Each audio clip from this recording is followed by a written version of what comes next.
Now, going over to the political part podcast, you have this U.S. Surgeon General issuing an advisory on firearms violence.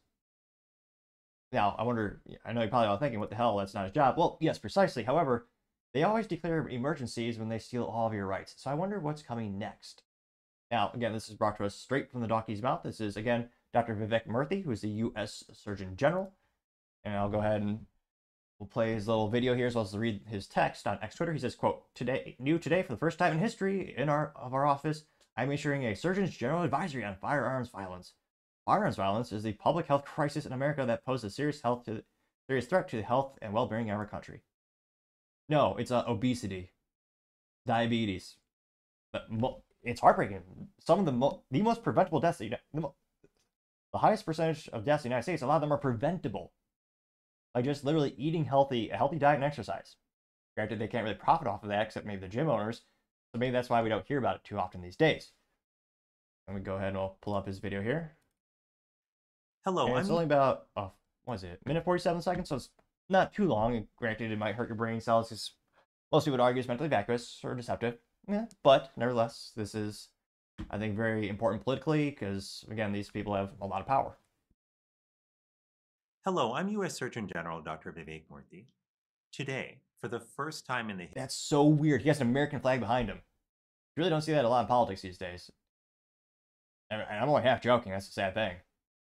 It looks like he is wearing a uniform, so he kind of suited up, so at least he has some fashion sense. History of our office, I am issuing a Surgeon General's advisory on firearm violence. It outlines the urgent threat firearm violence poses to the health and well-being of our country. As a doctor, I've seen the consequences of firearm violence up close. Hello, I'm U.S. Oh, really? Come on, X Twitter. First time in the history of our office, I am issuing a Surgeon General's advisory on firearm violence. It outlines the urgent threat firearm violence poses to the health and well-being of our country. As a doctor, I've seen the consequences of firearm violence up close in the lives of the patients I've cared for over the years. These are moms and dads, sons and daughters, all of whom were robbed of their physical and mental health by senseless acts of violence. Who runs the cities? Unfortunately, the problem has continued to grow. 54% of adults in America report that they or a family member have experienced a firearm-related incident. Whether they've been personally threatened with or injured by a firearm, lost a family member, witnessed a shooting, or shot a firearm in self-defense. That last bullet point is a good thing. That's the main purposes of firearms is defend yourself from a tyrannical government as well as evil people. So he's trying to conflate these numbers. He said, "Oh yeah, it's apparently bad that someone who used a firearm in self-defense. That's a good thing. That's what they're for. It's like saying someone who owns a car that drove." But I partially digress. It says have been personally. Many of these harms are disproportionately felt in our communities. Black individuals endure communities that your side of the political aisle has controlled for nearly a century. Look at Chicago, the poster boy of ineptitudes of why gun laws don't work. They just disarm law-abiding citizens. Again, I grew up in the Midwest. I grew up in a suburb over there. It's heartbreaking and comical and disgusting how they just keep disarming law-abiding Americans and citizens while the bad guys in the government keep the guns. And spoiler alert, Chicago gets worse every year. That's why businesses and people leave in droves. The highest rates of firearm homicides, while suicide rates are highest among veterans, older white individuals, and younger American Indian and Alaska Native people. What is especially devastating is how this has affected our children. Firearm violence has become the... data manipulation. Now, let me know. Again, if you're an innocent person passing away, that's a heartbreaking thing. It shouldn't happen. I'm against that. That's why I want people to have the right to defend themselves. Now, the way he's saying, oh yeah, all these children are dying. They define children ages 1 to 19. That's one of the biggest reasons you see these statistics of people are passing away using firearms is inner city gang violence. They're not children. These are grown adults, 17, 18, 19.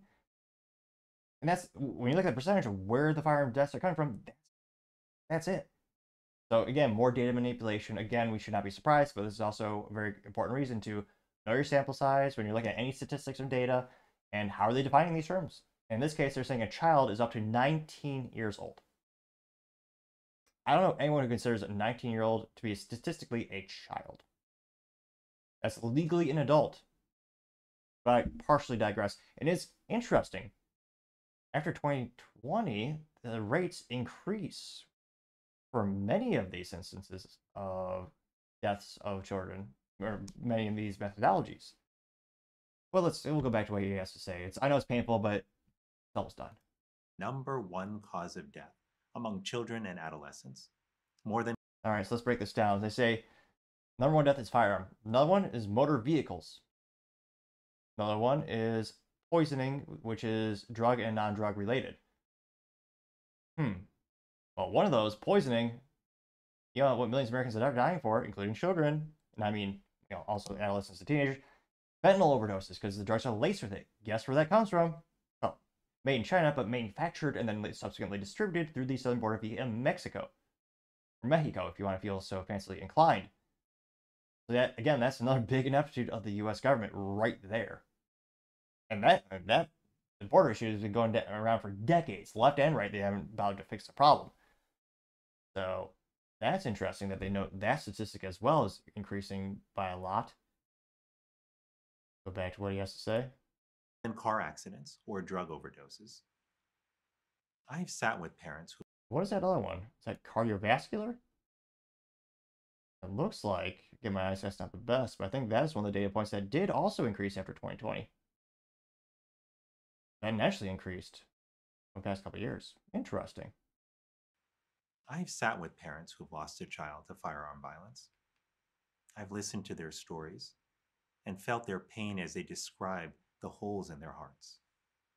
As a father, I know a parent's worst nightmare is to lose a child, to feel like you can't protect your child from harm. Here's in terms of moves on political chessboard, using emotional manipulation and rhetoric at the end.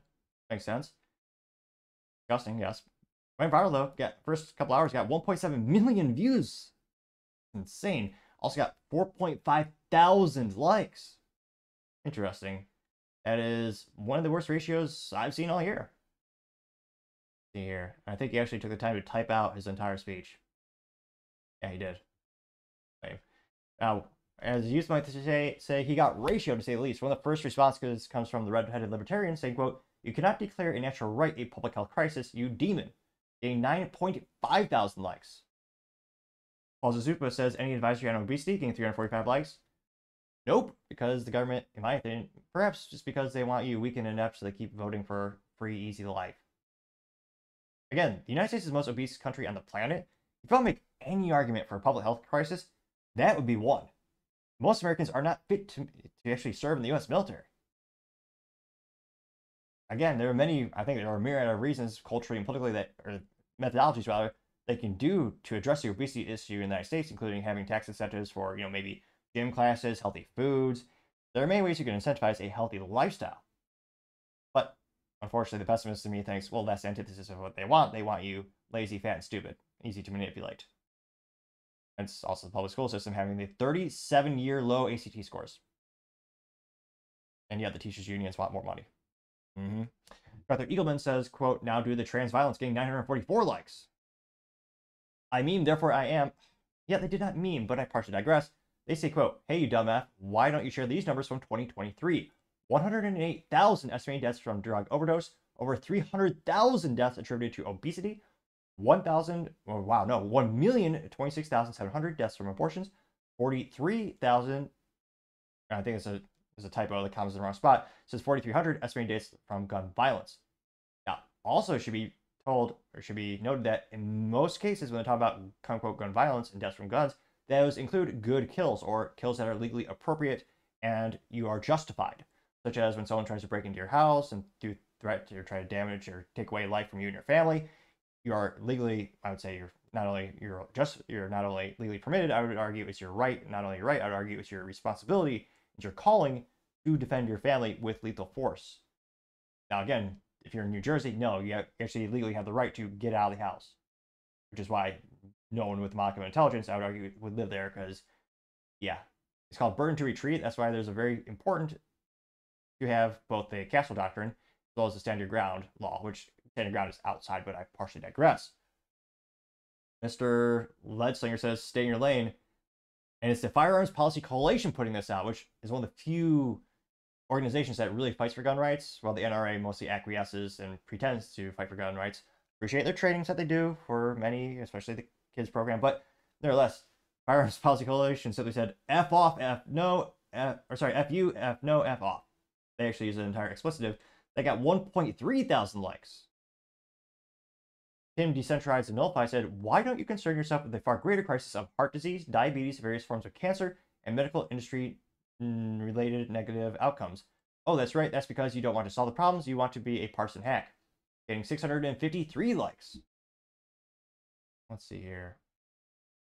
Being Libertarian said, quote, this is this you? And it's a tweet from Mr. Vivek Murthy. Was it from 2012? He says, quote, there's currently circulating myths suggesting that masks don't work to prevent the spread of COVID-19. The myth uses CDC MAR, published September 11th, 2020, to make the assertion, getting 627 likes. Here we go. This is perfect. American 357, good cartridge and name, says you are a moron, and has a black and white picture of young men holding rifles that says, many schools used to have rifle teams, and students brought guns to schools. Nobody shot anyone. Guns aren't the problem. Our society has decayed. Got 450. Let's make it 451 likes, which it's very true. And don't get me started on the rudimentary argument of someone saying, oh, we didn't have high-powered rifles back in the day. Well, speaking in terms of caliber power, I mean, one of the most powerful rounds out there is going to be the 50 cal musket, which we've had since the inception of the country, 50 cal flintlock. And not only that, you've had detachable magazines for well over 100 years.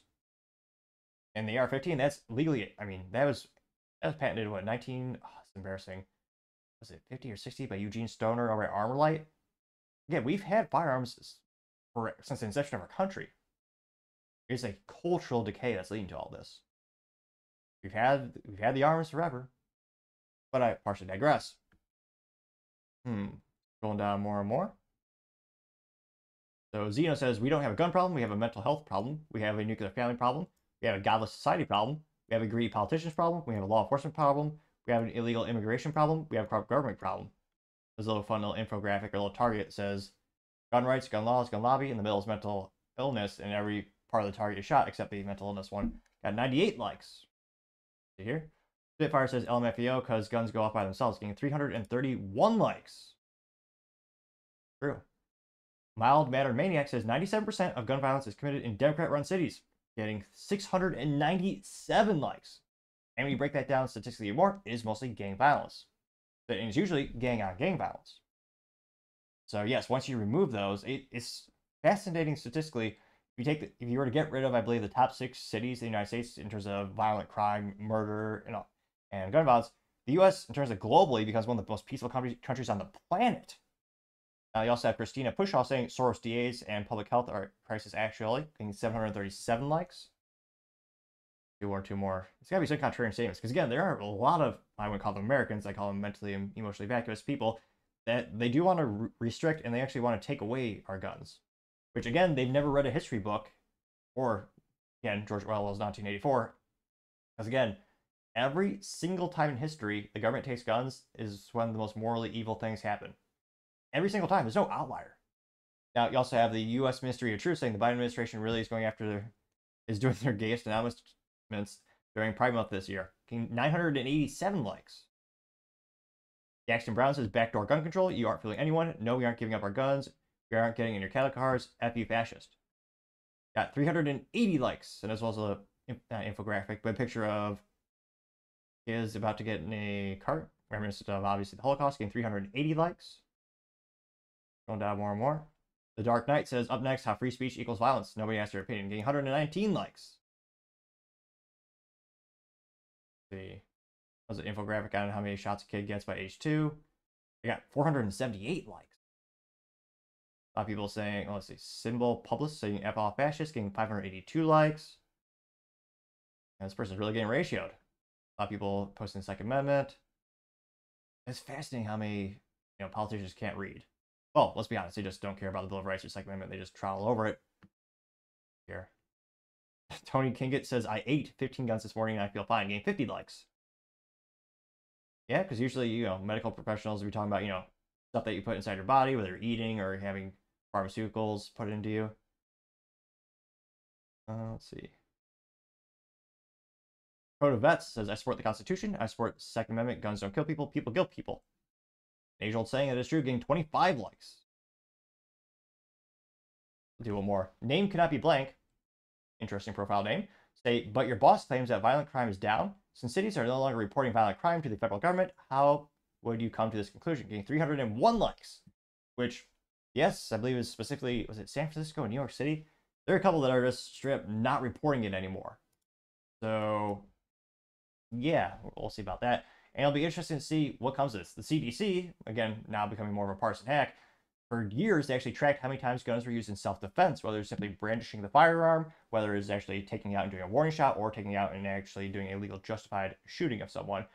And, I mean, as recently as 2022, they estimated that 5.6 million instances of guns were being used appropriately to thwart violent offenders. And then later they said they're going to just stop tracking that data. Ask yourself why. They tracked that for decades. Because it made guns look good. It showed people the truth of how much good comes from legal, law-abiding citizens having their God-given right to defend themselves and carry a firearm. So it'll be interesting to see what are they really going to go after here. Again, the federal government has a lot of power these days, more than the founding fathers could ever perfectly comprehend, unfortunately. And it'll be interesting to see. We've had calls for gun bans since I was ever since I was a kid. At what point do they start to restrict it more and more? And will the cases make it way through court? Let me know in the comments. As always, it'd be fascinating to hear what you have to say. Thank you, everyone, for taking the time to tune in. Again, trying to get to 4,000 subscribers by the end of the month. So if you could click that button, I really appreciate it. Also, leave a thumbs up, thumbs down, or comment is a great way to give me some additional feedback, letting me know how I can make the show better and better. Lastly, don't forget to take the time to tell your family, tell your friends, tell your coworkers, heck, tell your enemies, tell anyone and everyone. Just stay safe, fight the good fight.